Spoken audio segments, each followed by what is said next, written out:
We are back. It's the Joe Holka Show presented by Line Movement. Time to bring in our weekly guest. He's a senior writer at The Athletic. You follow him on Twitter at AllInKid. Jake Ciely, welcome back to the Joe Holka Show, my friend. How did week 7 treat you?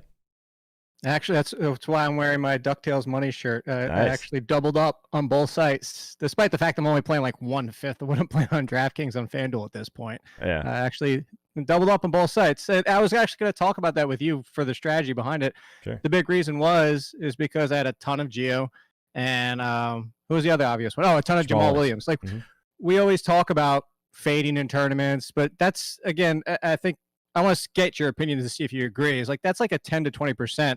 You take the chance that they bust like Alexander Madison, but when it's that kind of a discount, you have to go for it, because then we were able to pay up for the Seahawks and Cardinals. We were able to pay up for some of the bigger plays and get Kamara, even despite the fact that Kamara didn't even really hit like Kamara should. Yeah, so the way I was approaching it is both of these guys, I was trying not to play both in a perfect world. Just so happened you needed both in order to get up to some of these studs. Like if you needed the Devontae Adams, obviously Lockett, and all the hammer that we had in the Sunday night game.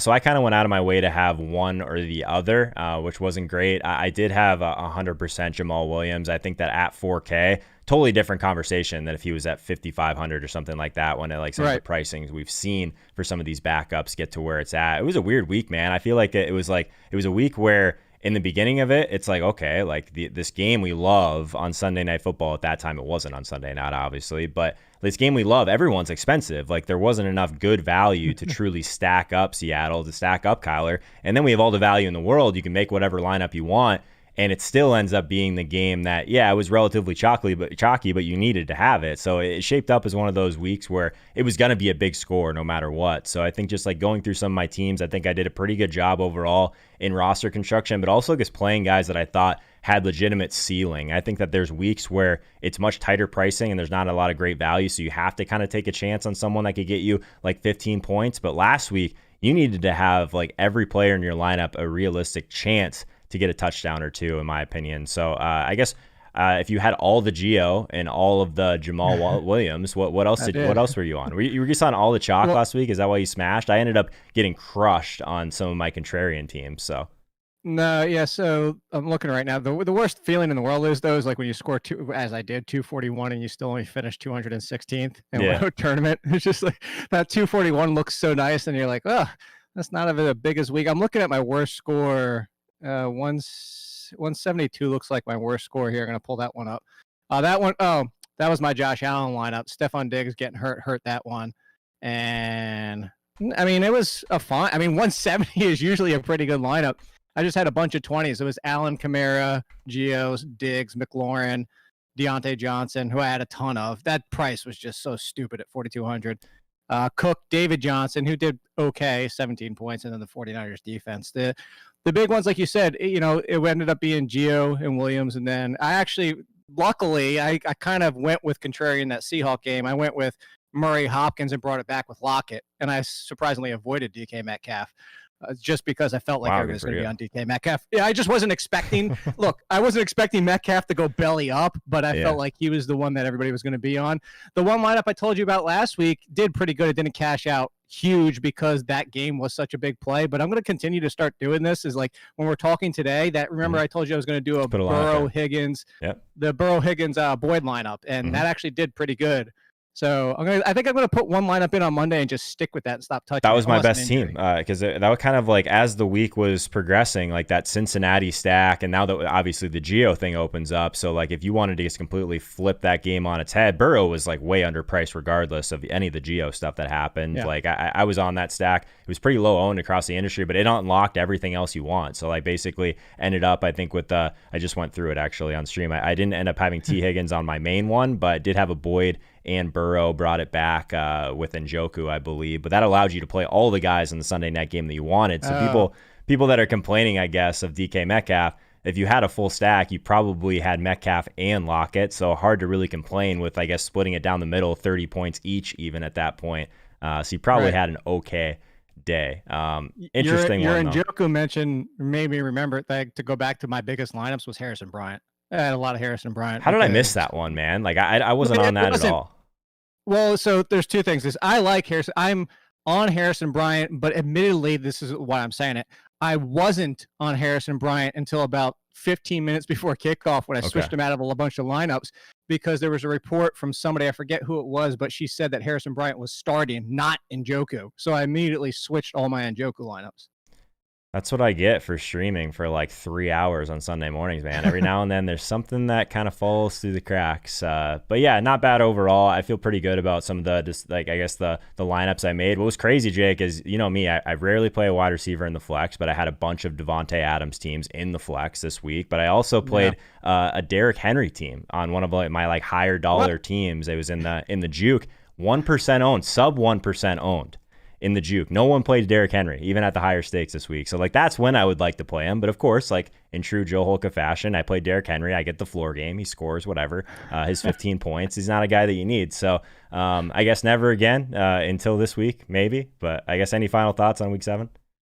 No, that's me with Will Fuller. Although I finally avoided his floor game this week. Usually I get Will, you know how it is. You get Henry on his floor games, I get Fuller on his floor games, and I finally avoided him just because there was so much money to be at. Like I said, I basically essentially went stars and scrubs, and so. So tilting, man. I was like all in on that Green Bay and Houston game. So like even if I had like the right pieces on the Green Bay side, on the other side, it's just so tilting to watch like Randall Cobb like move the ball down the field when the whole team is struggling beside him. You know what I mean? So that was rough. But overall, I still think that game environment was one that made a ton of sense to attack. But Jake, let's start with our DFS first look for week 8. I can't believe it's week 8 already, man. It's flying by right now. But let's start with the quarterback position. One of the things that kind of stood out to me right away is there's not like a Joe Burrow at 5,500, or is there? Are we going back to the Cam Newton? Well, do you think he's they've already come out and said that he is going to be the starter, even though he got benched in this game, but 5,500 against Cleveland. I don't know, man. I 5,700, sorry. Against Buffalo, yeah. So, like, what do you think about that? I guess I was literally looking at the direct bottom of this. Derek Carr. We're not playing Derek Carr at 5,500. I'll tell you that. Cam Newton 5,700 against Buffalo. So, thoughts? That's exactly what I was going to say. Is I'm going down here. I'm skipping over Cam and going straight to Derek Carr. You just said you're not doing really? Look. Hey, I have been one of the slowest to come around on Derek Carr this year. It's Derek Carr. I just don't trust him week in and week out. I mean, look at also one of his main weapons, actually over the last 4 games, even with Ruggs back. Do we really trust Nelson Aguilar? It's just the fact that look at what Cleveland does for everybody who faces them. They're not quite Seattle, but that defense, while it can get pressure after the quarterback, the secondary, unlike Washington, the secondary can't even hold up. So if the ball can get out semi-quickly, that's the problem with Derek Carr. Derek Carr is the same problem as you have with Tom Brady and Drew Brees and all the statues that are back there that aren't going to get you the rushing upside. I can't go to Cam. I just can't at this point. It's not just the fact that he was already rushing touchdown reliant and touchdown, not just rushing yards.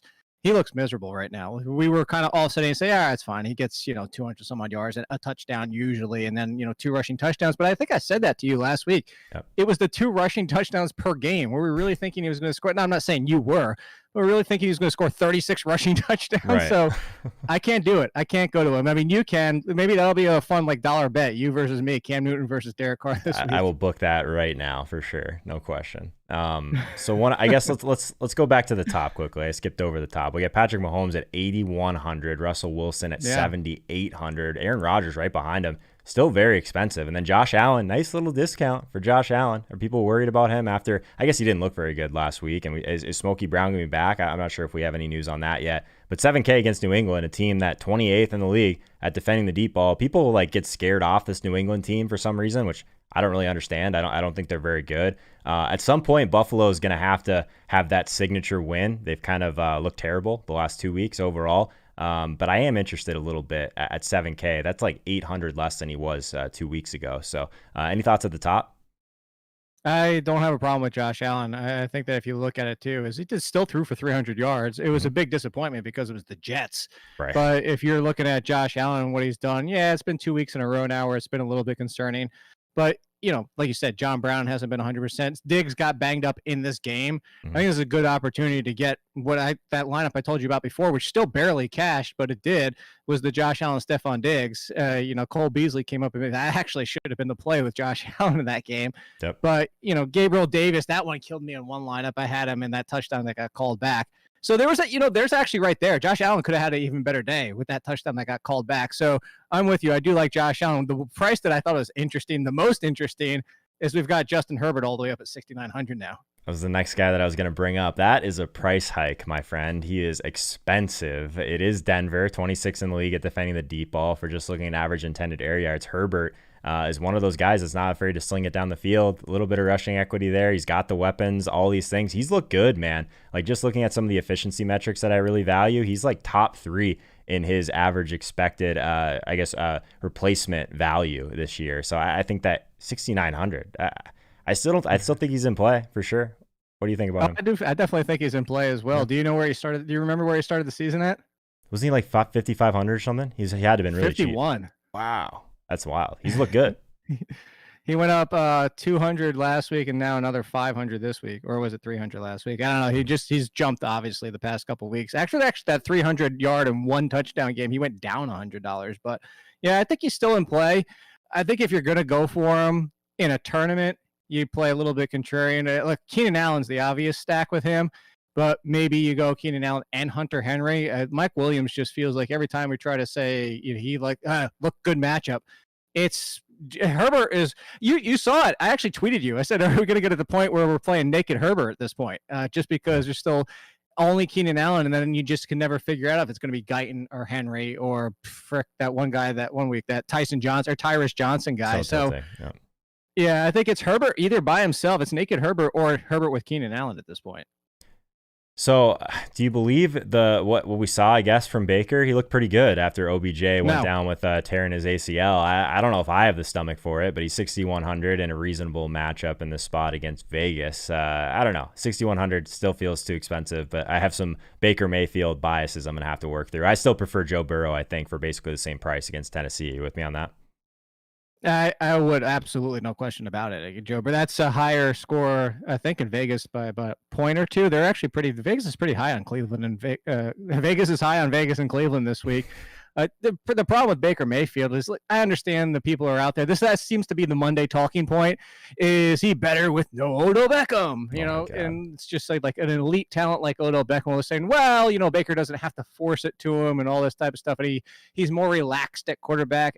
Whatever, if that's the problem with Baker Mayfield, then that's a Baker Mayfield problem, because you cannot take away an elite talent and then tell me like you're better for it when your top 2 options are broken ribs, Jarvis Landry, who's playing through that, Rashad Higgins, and a rookie and Donovan Peoples-Jones. So, I see it here, but this also still feels like a run-first team. Like if they can, if it gets out of hand, they're gonna, try to get after it with some more passing, but. I think that Kareem Hunt is the one I'm actually going to. I know we're not talking running back, but because I feel like some people are going to be on Baker, and you're getting huge savings at the wide receiver prices, that I'm going to go with Kareem Hunt and kind of get a push against everybody else. Yeah, and then, we have Kareem Hunt. This is like maybe the last time we get him as a true bell cow, because after the bye, it looks like there's a possibility that Chubb is back. So that's interesting. Last one, a quarterback I want to throw at you. We have a nice little price discount for Lamar Jackson. Someone brought this up in the chat earlier. He's 7,400 against Pittsburgh. Is this the game where we get like a little bit of fight against Baltimore and we just get Lamar Jackson slinging it the whole game, running like crazy? Obviously not a great matchup on paper, but I'm intrigued by a game that might be a little bit closer than we've seen before, and the discounted price. Yeah, so the good thing about Lamar Jackson, we saw it right before their bye. He got that 100 rushing yards, so it was nice to see him running again. The one thing about Pittsburgh is, while they are a worrisome defense, the one thing that they're vulnerable against, which we talked about when the Browns were facing them, and what made Odell Beckham intriguing that week, of course, that was the week that Baker Mayfield was benched in the fourth quarter and Odell Beckham was hanging on to his shoes in the fourth quarter. But they are vulnerable to big plays for wide receivers. Well, Hollywood Brown, that's you don't get much bigger of a play than that. Yeah.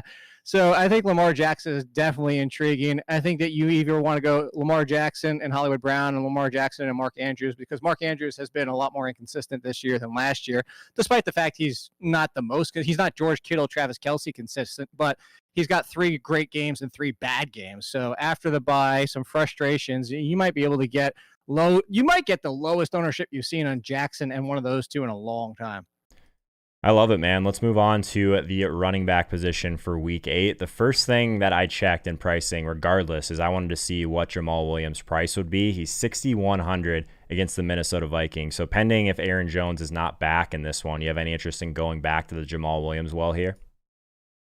I do, and I think that he'll be in some of my lineups with no Aaron Jones, but I'm a little tentative just because Minnesota is so much more vulnerable against the pass Mm-hmm. that I feel like Jamal Williams, I like when he's a super discount or people are off of him, and I feel like everybody's going to be on him. And now, like, well, maybe we see a little bit more AJ Dillon. Maybe he doesn't have 100 yards and a touchdown. So for that price, mostly because of what he's around too, and I'm looking at the prices against Cleveland to go back up $100, where everybody's going to be reactionary and completely off Josh Jacobs, ignoring the fact that the Tampa Bay Bucks defense is not somebody you start running backs against, even if you are elite. I think you're looking at some options right around Williams where I could get away from it and still have, like, let's be honest, if Joe Mixon isn't back, Tennessee's defense is worrisome, but you give me a $300 discount to get dropped to Giovanni Bernard, and I'm probably going that direction as well. Yeah, I'm with you. It's going to be interesting to see, I guess, where people land on the Jamal Williams versus Gio, like basically the same price. So they kind of priced them pretty similarly, which I thought was interesting. If we move up a tad, I'll give you another second to talk about Kareem Hunt, because at 6,900, he seems like a standout play in terms of his volume. Decent team total, like one of the higher team totals on the slate, according to blitzbet.eu right now. So what do you think about Kareem Hunt? 69, they don't want to move this guy's price. I don't understand it. I don't know if this is somebody that just doesn't know when Nick Chubb's timeline is and worried that, like, all right, Nick Chubb might be back, and so that might be part of it. Or I'm with you. I don't understand, but that was when I scrolled through the running backs and used the fourth one off the board. But I just saw it and I was like, whoop. 6,900 in my lineup. Like Kareem Hunt and Josh Jacobs were the two first players I put in my mind. I told you this is going to be one of my lineups that I have because I'm going to start to do that. But those are the first two players I put in, was Jacobs and Hunt. Oh, okay. Let's talk about Derrick Henry. He's 8K. He's in Cincinnati. I played him at 1% ownership last week. Got the floor game. Is this the week where he just buries me at 30% ownership? I don't think so. Because I'm looking right now. So Cincinnati's middle of the pack against running backs, but they're more exploitable against wide receivers, as we just saw when you have Rashad Higgins and Donovan People-Jones score touchdowns against you, including some of their susceptibility to tight ends as well. Harrison Bryant, people are on Njoku for the right reasons. The Bengals have been susceptible there. They're more susceptible against the pass. They're not a good defense, but they are more so there. So I don't think you need to go to Derrick Henry, especially with how Tannehill's playing. Corey Davis came back, and he still scored with A.J. Brown having a good game. The one that got left out was Jonnu Smith. You know my feelings on Jonnu Smith. And I just can't. I'm with you this week. I'm with you that I can't for 8,000. I can't pull the trigger on Derrick Henry. Well, we'll see, I guess, if I'm going to drive that train again this week. But we'll see, I guess. One of the things that I thought was super let me know if you do, so I know whether or not to play him. Yeah, fair enough. I'll let you know the next time I plan on playing Will Fuller. Yeah. That's perfect. It's perfect. I think that's the best thing that could ever happen. Anything else stand out to you at running back? It seems like not. I guess seems like a thinner week at running back overall than we had last week, especially by the end of the week, obviously. But anything else stand out? Yeah, I was going to say, if I can find a way and he's back, I'm going to play Dalvin Cook at 7,500 against the Packers. The Packers are abysmal against running backs. And if I can find a way in this game, because the good thing about Dalvin Cook is if he's back, they trust him to be back. He'll be healthy, and he's used in the passing game. He's the definition of one of these few left bell cows at this point, because I think Zeke's not on the slate, but Zeke is now out the window of somebody that we're putting this conversation. And we're really down to, if Aaron Jones is healthy, Dalvin Cook and Alvin Kamara, because Derrick Henry, as you mentioned, it's just he has that lower floor without the passing upside. We're starting to pick apart and not have a lot left at running back for these bell cow trustworthy options. It feels thin, man. I feel like we haven't had a slate like this where it wasn't like, oh, playing Kamara, or oh, I'm playing, you know what I mean? Like, it doesn't seem like there's as many of those guys to talk about. Like we're trying to talk ourselves into guys like DeAndre Swift, who gets literally nine carries last week and 4 receptions, but people keep playing him and getting touchdowns. So I don't know, man. I'm just kind of looking through this. I don't see a lot that I really love. Is there, I guess, any effort to playing like? Yeah, that was the one I was going to bring up. So what do you think about him? Oh, I said value. Who'd you say? Oh, I Who'd thought you you said. think? Sorry, I was literally looking dead straight at James Conner at 6,400, but I don't know. Like that's one of the ones. Like, I mean, is Benny Snell just going to keep taking touches around the goal line? Now they're just trying to get Claypool work with like all these like little like design plays as well. So I don't know, man. There's like no one at running It's back I like Baltimore. this week. This is kind of scary. The Baltimore, the defense worries me. The funny thing about James Conner is that everybody was always so concerned that he might not be involved in the passing game, despite him being a very good pass catching running back. And now it's gone so far where that's not the concern anymore. Is now it's the concern he's getting vultured at the goal line with Benny Snell because he's doing so much work. He's essentially turned into Matt Forte. Like that's who he's turned into. So against Baltimore, yeah, I don't think I would come back on that unless I'm just going to stack that game. I don't think I'll be on James Conner. The only one, I mean, I mentioned Gio, and if we're getting really far down the list, maybe if there's no Chris Carson against San Francisco, but that's only because of the price. I don't love the matchup against San Francisco. Gaskin, yeah, I kind of like Gaskin because we've been talking about this entire season. The Bills and the Rams defense, I've told you this very many weeks. I know you agree. I'm not saying you disagree, but elusive running backs and middle of the field slot weapons are how you beat the Rams and how you beat the Bills defense. Although now the Bills defense you can kind of beat any which way you want. But the Rams, Gaskin's got more wiggle than anyone else in that backfield. Jordan Howard's been inactive. That feels like a nice price at 5,200. Or maybe you even go with Breida and just hope that he rips off one of his 25-mile-an-hour runs and scores from distance. Yeah, like gun to your head though, if Carson's not in, do you prefer Gaskin over Carlos Hyde, like the same price? I think I do just because of the matchup. Me too. I know Carlos Hyde would get the run, but DJ Dallas was out there. And DJ Dallas was out there despite missing a lot of pass block. That one last play where the dude was standing legitimately right in front of him, and it almost looked like he tried to dodge him. And they still put DJ Dallas out there. So I just don't know if Carlos Hyde is going to get the entire run. I don't mind it, but going against San Francisco, that feels more like a Madison play. Of that, a lot of people are going to be on it, but the 53 isn't as big as a value as people might think.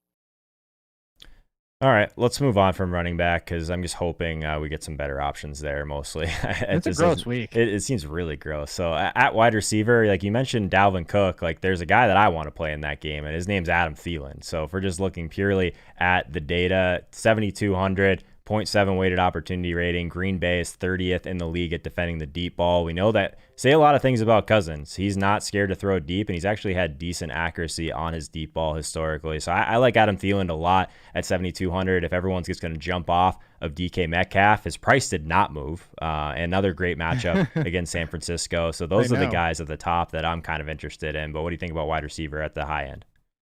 Yeah, I think that, me, I know I'm more concerned than you are when it comes to cornerback matchups. And don't even look at it. Been proved. I know you don't ever look at it, but at a lot of times, look, that's why Will Fuller was kept in check. It wasn't a bad game because his touchdown saved his day, but it kind of technically saved his day. He got locked up for most of the game in a very tough matchup. So I bring that up because of Jair Alexander, but Jair should be outside for most of the game, which means it's more Justin. So what I'm agreeing with you for Thielen is Thielen spends more time in the slot than Justin Jefferson does. Not that Justin Jefferson's been a slouch by any stretch of the imagination, but if he's going to be outside with Alexander on him more, you could look at Thielen potentially getting 15 targets in this game. So I am 100% with you on the Thielen situation. The DK Metcalf, that's every single week. It's funny is their target and snap or their target percentage almost flipped 100% from week 6 or week 5 because they were on bye. But that's I feel like I'm usually guessing wrong. This is actually the first time in a while I feel like I guessed right with the Tyler Lockett. And I say guess because any given week could be the 2 touchdowns for Metcalf. The next week is 3 for Lockett. The next week it's back to Metcalf. So some weeks you'll get both. But in this range, I feel like Thielen's just so obvious. He kind of sticks out like a sore thumb. He does. We talked about it last week too, which is the crazy thing is we were like, man, like DK Metcalf is a lot more expensive than Tyler Lockett now. Like that doesn't that seems like they might have gone a little bit too far on that. So anyone that took that nugget and ran with it probably feels pretty good about themselves right now.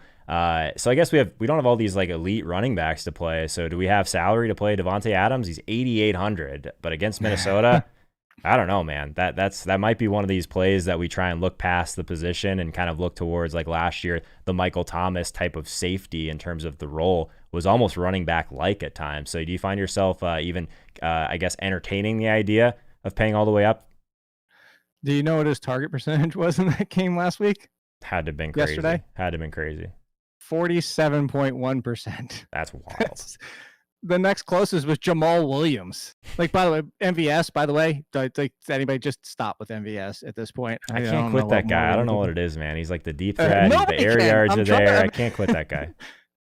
Please quit that guy. Please, I'm begging everybody. No, Devontae Adams, I'm glad you brought up Michael Thomas because you and I had that conversation last year. It was almost like... And I was wrong for the record. You were the one that kept saying to play him. And I wasn't saying it like that. I was saying, like we were talking about when that show is like, if you can start a lineup, it just prohibits you so much because of their prices. But if you can start a lineup at the guaranteed production of McCaffrey and Thomas, the argument we were having was that Thomas is essentially Christian McCaffrey at wide receiver. Right now, Devontae Adams is kind of turning into that.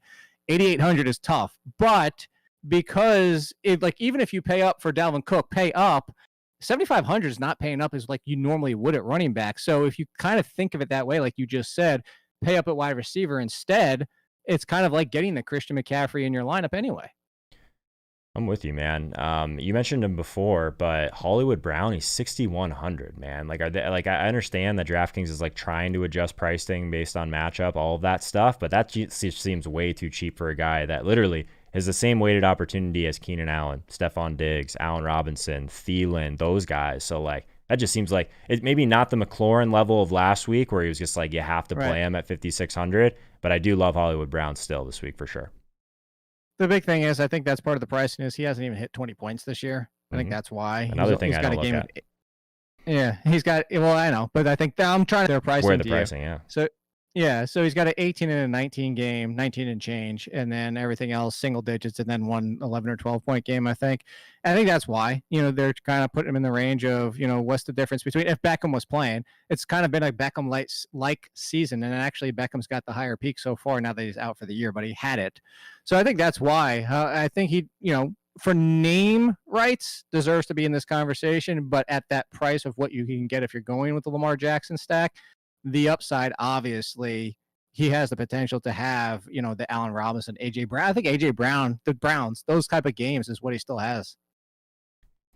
I'm with you, man. So I guess like I'm looking through, we were just talking about your lineups with Deontay Johnson. I was a little bit concerned that there might be a little bit more of a rotation there at wide receiver in Pittsburgh, but pretty clearly, like when Deontay Johnson's on the field, he's the number one. So how does that 100%. Make you feel about a guy like Chase Claypool, who's still at 5,200, leading the slate in yards per route run over the last 4 games with this pretty outrageous number? So he seems like a guy that might be a little bit underpriced also.